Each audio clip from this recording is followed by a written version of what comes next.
猎物，却是没能杀人的寒风。老师，对不住了，这次也连累您了。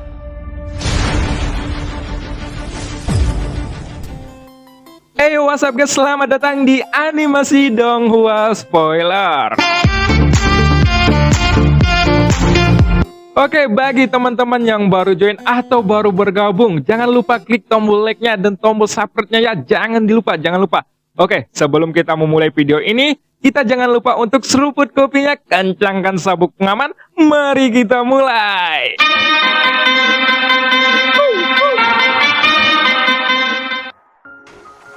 Pada episode sebelumnya diceritakan, Taesu 2 memerintahkan Taesu 4 untuk melawan malaikat kematian. Di sisi lain, sang ratu masih duduk di atas tanduk naga emasnya. Namun, tak lama kemudian muncul sosok Yanxiang yang memberitahukan sang ratu untuk mengakhiri perang ini. Selanjutnya, Chen masih terus bertarung melawan Taesu 3. Dan scene pun berganti. Pada saat ini, semburan angin terdengar melalui kepulan asap tebal itu, dan salah satu sosok terlihat menderu keluar dari asap tersebut. Dengan kemunculan sosok ini, mata semua orang pun langsung terpusat kepadanya. Dan meskipun penampilan sosok itu sedikit berantakan, sepertinya tidak ada masalah yang serius. Namun, sosok yang pertama keluar dari asap tebal itu ternyata bukanlah Xiaoyan, tetapi Taesu 3 yang menghancurkan tanah dari lubang besar. Armor dewa palsu yang melekat pada tubuhnya secara alami telah rusak, dan sepotong besar pelindung di dadanya juga telah rusak. Tapi, entah apa yang terjadi dengan armornya, apakah tubuh di dalamnya juga terluka? Setelah menstabilkan tubuhnya, Taesu 3 menatap kuat pada lubang besar yang masih diselimuti oleh asap tebal di bawahnya. Dan pada saat yang sama, 12 pedang cahaya keluar dari lubang raksasa itu. Lalu, segera terdengar suara gemuruh dan retak. Kemudian, lapisan asap tebal itu pun perlahan menghilang. Aku tidak menyangka bahwa kamu masih bisa bertahan dan terlihat baik-baik saja setelah menerima serangan itu, ucap Taesu 3 dengan ekspresi yang dingin. Setelah berbicara, Taesu 3 tiba-tiba mencengkram dadanya yang bergelombang, seolah-olah dia terluka lalu sambil bergumam. Taesu 3 siap untuk kembali ke lokasi petinggi dunia Taesu. Tampaknya Taesu 3 ini tidak peduli tentang Xiaoyan yang ada di lubang besar itu, hidup ataupun mati. Cara dia berbalik sepertinya terluka parah. Jadi, dia berencana untuk mundur memulihkan dirinya. Bahkan, jika pedang 12 cahaya ini tidak bisa membunuhnya, itu seharusnya bisa menghalanginya. Tubuh fisik orang ini sangat tak kuat. Dia mampu menyembunyikan kekuatannya secara luar biasa. Dan dengan tubuh fisiknya yang sangat kuat, dengan kekuatannya yang sebanding dengan langkah ke-6, memang sulit untuk membunuhnya, gumam Taesu 3 di dalam hatinya. Ternyata, sebelum Taesu 3 datang untuk bertarung melawan Xiaoyan, Taesu 3 sudah tahu kartu terkuat Xiaoyan. Dan juga, ia memikirkan bahwa Xiaoyan secara fisiknya lebih kuat. Akan tetapi, dia tidak pernah menyangka bahwa Xiaoyan bisa meledak dengan kekuatan langkah ke-6 dari keabadian Kaisar. Kekuatan semacam ini bukanlah sesuatu yang dapat diberikan oleh armor dewa palsu, dan Taesu 3 bisa merasakannya ketika dia bertarung satu sama lain. Meskipun armor dewa palsu milik Taesu 3 mempunyai 6 kristal merah yang penuh, Xiaoyan masih memiliki kekuatan yang kuat dan tubuh fisik yang sulit dihancurkan. Jadi, itu masih menjadi teror dari Kaisar Keabadian di langkah ke-6. Tidak satu pun dari keduanya yang cukup untuk menggambarkan kekuatan masing-masing. Namun, ketika keduanya bersiap secara bersamaan, kekuatan penangkalnya terbukti dengan sendirinya. Taesu 3 pun tidak berani ragu-ragu lagi, dan dengan cepat, sayap yang bersinar dengan kilauan perak mengembun di belakangnya. Dan dengan jentikan sayap, dia akan langsung melesat pergi. Tapi, begitu Taesu 3 berbalik, rasa krisis kematian yang kuat tiba-tiba menyelimutinya, dan sayapnya yang gemetar pun tiba-tiba direntangkan untuk menghalangi tubuhnya. Dalam sekejap, ada semburan api yang bercampur dengan petir hitam yang berkedap-kedip, dan itu dengan gila-gilaan membombardir sayapnya. Sampai pada akhirnya, sayap itu runtuh hanya dalam waktu yang cukup singkat. Tidak hanya itu, api juga langsung menyelimuti tubuh Taisu 3 dalam sekejap, dan serangan besar pun kembali menghantam dadanya yang masih tidak beraturan. Ukuran 2 buah melon yang menonjol dan mengesankan itu juga dihancurkan dengan mudah. Pelindung dada Taisu 3 telah rusak, dan sesuatu yang menghantam dadanya ini adalah penguasa berat Shoyan. Penguasa berat itu bersinar dengan api warna-warni di sepanjang tubuhnya, dan sosok yang memegang penguasa berat itu tentu saja adalah sosok Shoyan yang seharusnya dihentikan oleh Taisu 3. Tetapi anehnya, dia muncul di belakang Taisu 3 secara tiba-tiba. Ini tidak mungkin. Aku sudah menahannya dengan tanganku sendiri. Bahkan jika itu terlepas dari belengguku dalam sekejap, tidak mungkin untuk muncul di belakangku dengan sangat cepat, gumam Taisu 3. Namun, pada detik berikutnya, Taisu 3 menyemburkan seteguk darah. Jantungnya terguncang, dan dia tidak siap untuk pukulan ini. Itu karena Taisu 3 tidak pernah menyangka bahwa Shoyan akan muncul di belakangnya. Karena sebelumnya, dia sudah menghentikan Shoyan dengan tangannya sendiri.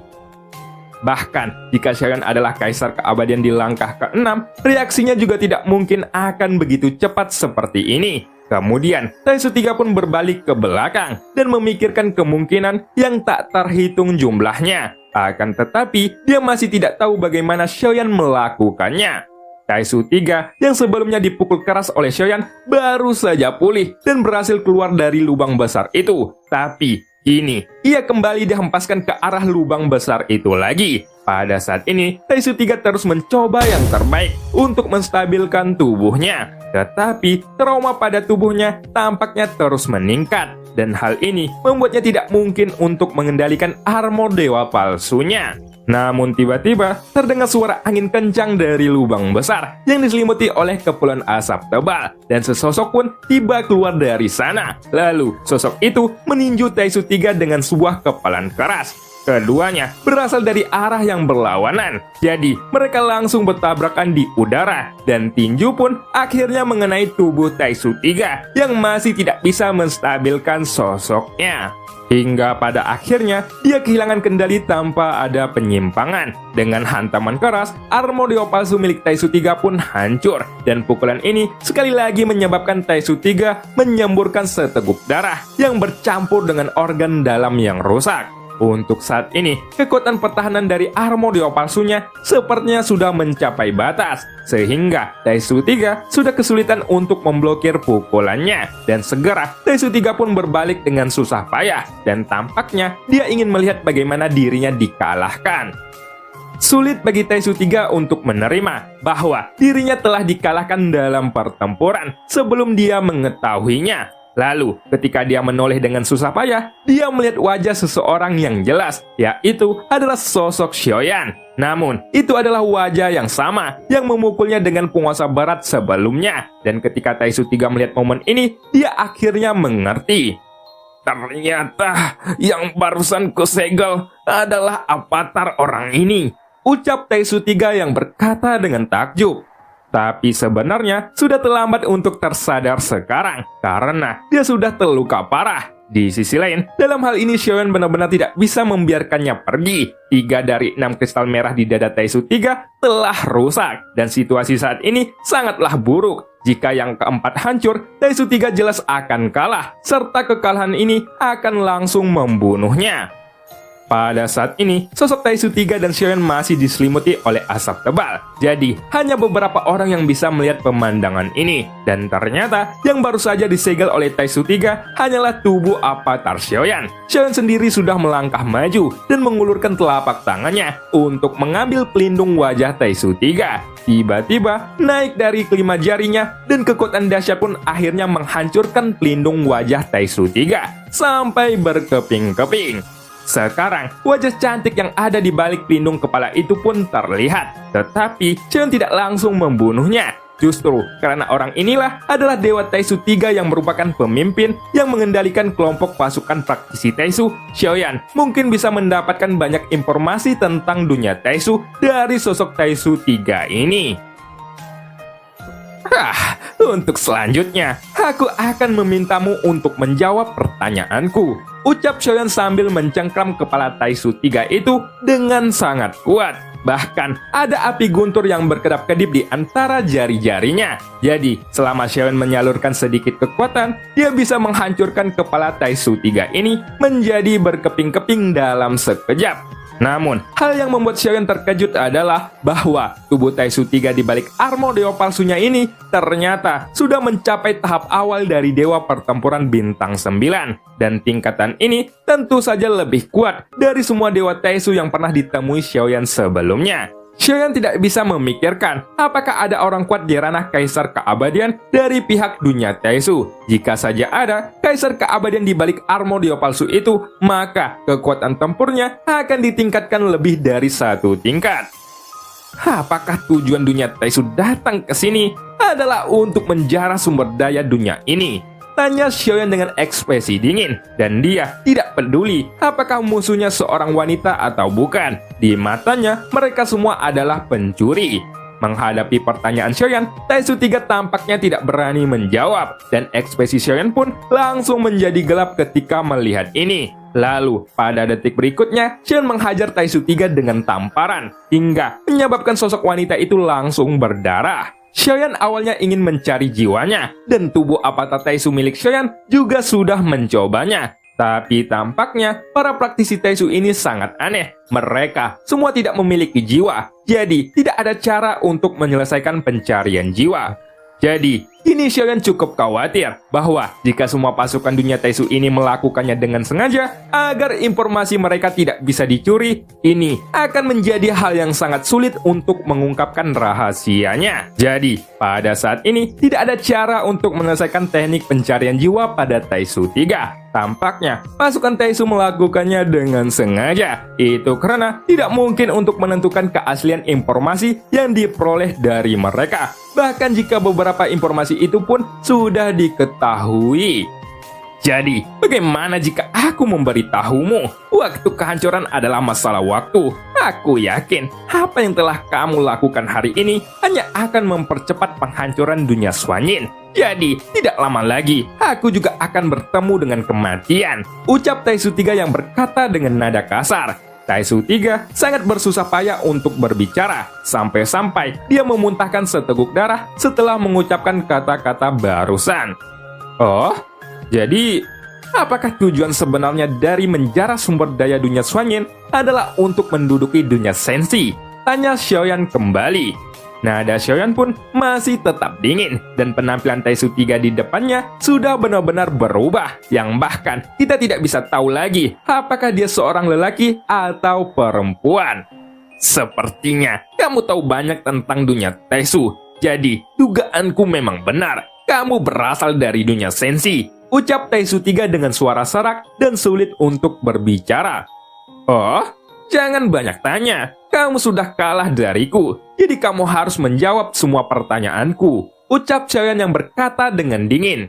Jika kamu mengatakan bahwa kalian sudah kehilangan 100 dewa Taisu di peperangan kali ini, apa konsekuensinya? Ucap Xiaoyan yang terus bertanya. Xiaoyan tidak membiarkan Taisu 3 untuk terus berbicara omong kosong. Jadi, dia pun terus mengeluarkan pertanyaan dengan nada yang terdengar tegas. Tentu saja, masih ada nyala api yang menari di antara kelima jarinya. Sehingga, tanpa mengeluarkan kata-kata ancaman untuk wanita itu, api yang berada di dalam cengkramannya saat ini adalah sebuah penyiksaan yang sangat tragis bagi Taisu 3. Pada saat ini, sebagian besar kulit di tubuh wanita itu sudah terbakar dan bernanah oleh api Xiaoyan. Tetapi, bahkan pada tingkat seperti ini, Taisu 3 masih menggertakkan giginya dan tidak mengeluarkan raungan yang menyakitkan. Sampai di mana, nyala api Xiaoyan pun menembus kulit dan masuk ke dalam tubuhnya. Baru pada saat itulah, tubuh Taisu 3 pun akhirnya tidak tahan, sampai api itu berada di antara daging dan darah di bawah kulitnya.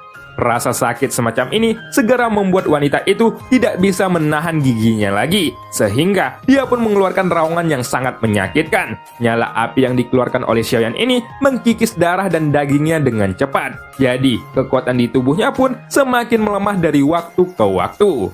Dengan penindasan dari nyala api ini, darah dan kelembapan di dalam tubuh wanita itu dengan cepat menguap. Tetapi, tepat ketika Taisu 3 akan mati, Xiaoyan memaksanya untuk melanjutkan hidupnya. Dengan cara dia memulihkan kekuatan tubuh wanita itu menggunakan api keabadian. Akibatnya, teriakan nyaring dari Taisu 3 pun terdengar tidak ada habis-habisnya. Karena pada saat kritis ini, dia tidak bisa mati, bahkan jika dia ingin mati. Dan pada akhirnya, dia pun terpaksa berbicara dengan suaranya yang sudah serak. Tidak lama lagi, kalian semua akan dikubur bersama Dewa Taisu, ucap Taisu 3. Taisu 3 meraung kesakitan dan kemudian menjawab pertanyaan ketika dia tidak bisa menahan rasa sakit di tubuhnya.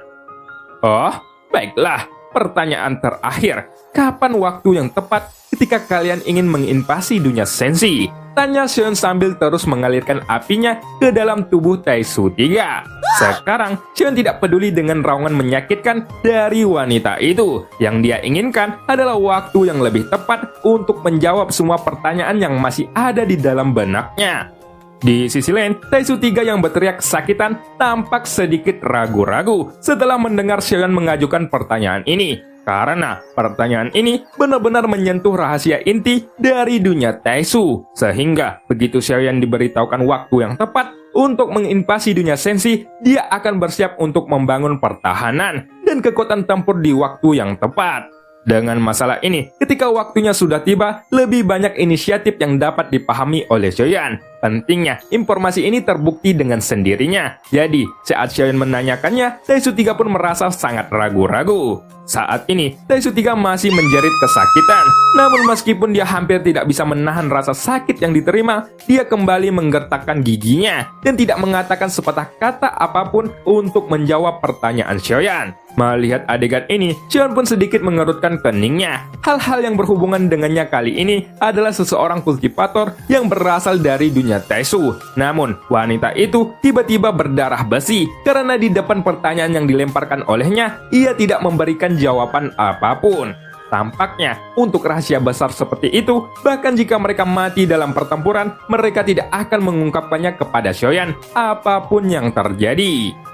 Kekuatan tekad dari Taisu 3 ini membuat Xiaoyan merasa luar biasa. Seseorang kultivator di dunia dengan sumber daya yang langka adalah mungkin untuk mencapai tingkat di mana kesatuan jiwa dan pikiran mereka sudah sangat kuat. Untuk keberlangsungan dunianya, mereka bahkan lebih setia, yang mana kita bisa melihatnya kali ini. Di bawah siksaan Xiaoyan yang seperti siksa neraka, Taisu 3 masih tidak menjawab pertanyaan Xiaoyan. Akan tetapi, dalam kasus kekurangan sumber daya dan kekuatan stagnan seperti dunia Taisu, perampokan sumber daya akan membuat makhluk di dunia itu menjadi sangat jahat. Sehingga tidak mungkin untuk mencapai persatuan seperti itu. Dan tidak peduli bagaimana kita memikirkannya, itu masih terasa sangat tidak masuk akal. Orang-orang ini tidak memiliki jiwa, dan aku hanya mengamati bahwa dari waktu ke waktu ada orang-orang yang kuat yang terbang keluar dari raksasa itu. Mungkinkah raksasa itu memiliki fungsi lain? Gumam Xiaoyan sambil memperhatikan bahtera persegi di belakang pasukan.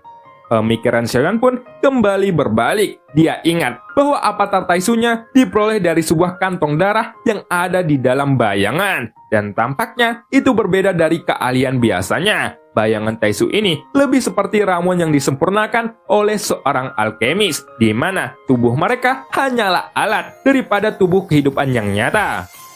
Ketika memikirkan masalah ini, Xiaoyan sepertinya tiba-tiba mengerti kenapa orang-orang Taisu ini tidak memiliki jiwa. Mungkin mereka semua dibuat dan disempurnakan sebuah bayangan Taisunya, dan mereka bukanlah kehidupan nyata yang terlahir dari dunia Taisu, sehingga mereka semua tidak memiliki jiwa sama sekali dan sudah diatur untuk tidak membocorkan apapun informasi dari dunia Taisu.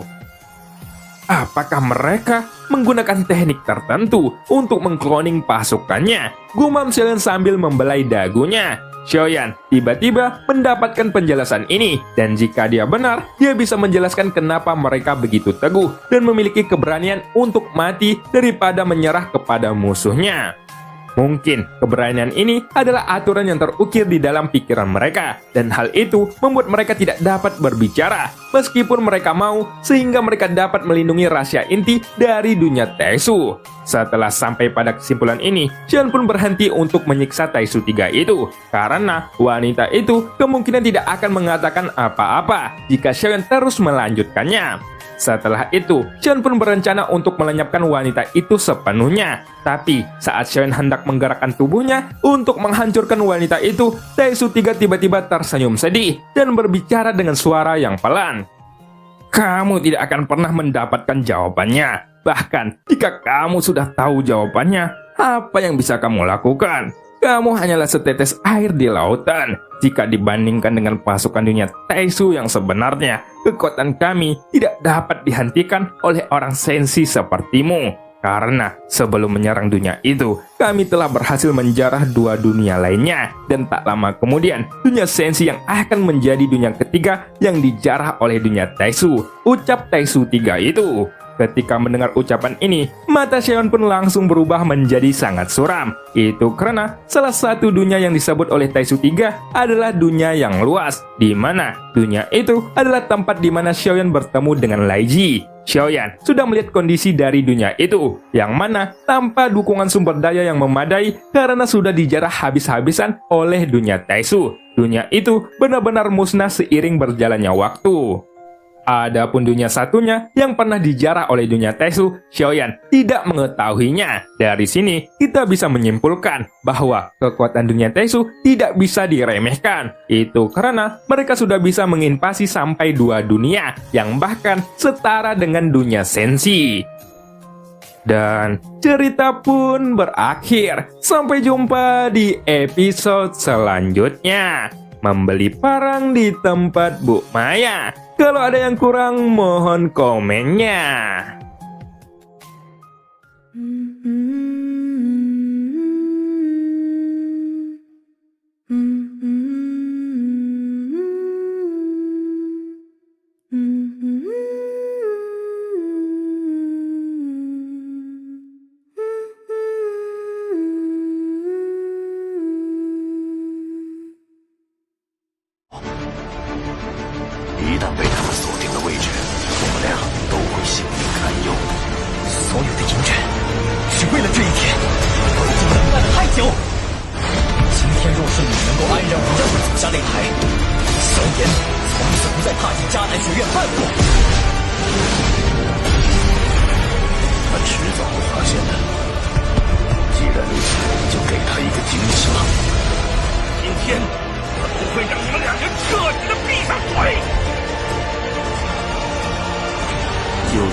加玛帝国云岚宗，我萧炎回来了。